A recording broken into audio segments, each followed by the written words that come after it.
October മാസത്തിലെടുത്തിട്ടുള്ളൊരു video ആണ് കേട്ടോ. October മാസം എന്ന് പറയുമ്പം മാതാവിനായിട്ട് പ്രത്യേകം മാറ്റി വെച്ചിട്ടുള്ള മാസമാണ്. അപ്പം നമ്മുടെ പള്ളിയിലെ ഓരോ വീടുകളിലും മാതാവിനെ കൊണ്ടുവരും. ഒരു രാത്രി നമ്മുടെ കൂടെ മാതാവ് കാണും.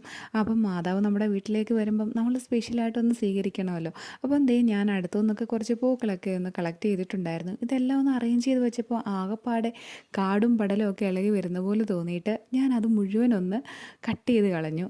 മാതാവിൻ്റെ അടുത്ത് വെച്ചിട്ടുണ്ട്. അതേപോലെ നമ്മുടെ കയ്യിൽ നല്ല വയലറ്റ് കളർ ഒരു മെഴുകുതിരി ഉണ്ടായിരുന്നു. അതൊക്കെ വെച്ച് നല്ല അടിപൊളിയായിട്ട് മാതാവിനെ ഒന്ന് അലങ്കരിച്ച് വെച്ചിട്ടുണ്ട്. പിന്നെ ആ ഒരു മെഴുകുതിരിയുടെയും പൂവിൻ്റെയൊക്കെ സൗന്ദര്യം കണ്ടുകൊണ്ട് നിൽക്കുവാണ്. മാതാവ് വീട്ടിലുള്ളപ്പം നമുക്ക് സ്പെഷ്യലായിട്ടൊരു ഗസ്റ്റ് വന്നിട്ടുള്ളൊരു ഫീലിംഗ് ആണ്. പിന്നെ ഇത് കഴിഞ്ഞിട്ട് നമ്മുടെ വീട്ടിൽ നിന്ന് മാതാവിനെ എടുത്ത് പള്ളിയിലോട്ട് കൊണ്ടുപോകുമായിരുന്നു. നമ്മുടെ വീട്ടിലായിരുന്നു ലാസ്റ്റ് വന്നിട്ടുണ്ടായിരുന്നത്. അങ്ങനെ പള്ളിയിൽ മാതാവിനെ കൊണ്ടുവച്ചിട്ടുണ്ട്. അപ്പം നമ്മുടെ വീട്ടിൽ നിന്ന് മാതാവ് പോയി കഴിഞ്ഞപ്പം ഒരു ദിവസമേ ഉള്ളെങ്കിലും വല്ലാത്തൊരു വിഷമമായിരുന്നു.